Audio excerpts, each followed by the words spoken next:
Herkese salam. Bugün sizlerle birlikte 7. sınıf coğrafyanın birinci hissəsini həll edəcəyik. Orada səhifə 8-də coğrafi mövqeyin təyini. Bu dərsi tapşırıqlarını sizinlə birlikte həll edəcəyik.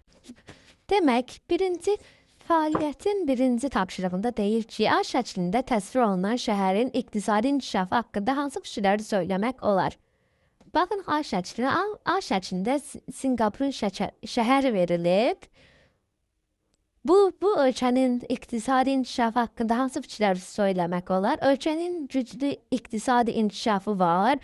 Buradakı çox mərtəbəli binalar və şəhərin səliqəli görünüşü bizə onların necə inkişaf etdiyini göstərir.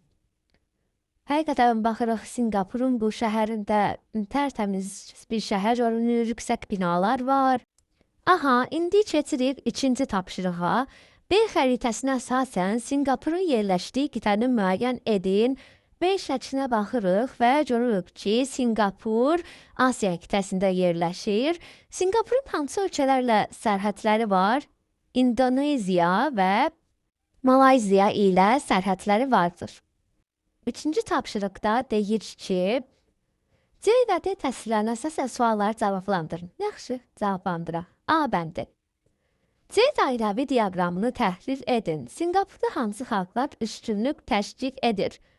Diaqramda Sinqapurun çoxmillətli olduğu bilinir. Bu birinci sualımızın cavabıdır. İkinci sualda da deyir ki, Sinqapurda hansı xalqlar üstünlük təşkil edir? Ölkədə Çinlilər, Malaylar və Hindlilər daha çoxdur. Bu da diaqramda gördüyümüz kimi bu ölkələr daha çox milləti var da bu şeydə Sinqapurda. B variantında deyir ki, D şəklində təsvir edilən Sinqapurla uşaqlar Sinqapurlu uşaqlar C diaqramında verilən hansı xalqların nümayəndələridir? Demək, birinci uşağa baxsaq, bu uşaq Çinliyə oxşuyur. Ona görə də birinci uşaq Çinlidir. İkinci uşağa baxsaq, əgər bunu bilməsək belə, onun geyimindən bilərik ki, bu Hindlidir. Üçüncü uşaq isə Malaylıdır. Aha, keçdik dördüncü tapşırığa. Deyir ki, E və F təsvirlərində əsasən sualları cavablandırın. Təsvirlərin əsasən sualları cavablandırın. A. E xəritəsində daşımaları həyata keçirmək üçün hansı dəniz yolunu şimali və ya cənub seçmək daha məqsədə uyğundur? Cənub dəniz yolu daha məqsədə uyğundur. Çünki Sinqapur Cənub-Şərqi Asiyada yerləşir və Sakin Okean ilə Hind Okeanı arasındakı ən qısa təhlükəsiz yoldur. B variantı. F şəkli C xəritəsində C hansı dəniz yolu üzərində yerləşmişdir? Malakka boğazı, Şveys kanalı, Sakit Okean. C variantı.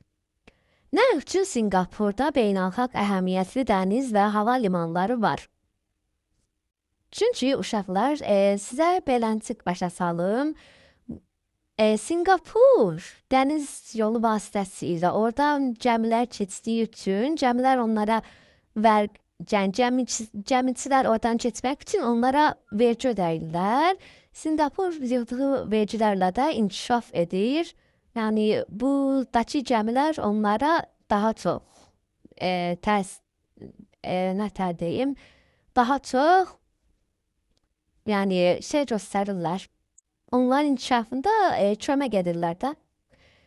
Nəsə uşaqlar, sağ olun. Bugünkü dərsimiz bu qədər idi. Hələlik özünüzə yaxşı baxın və dərslərinizdə yaxşı oxuyun.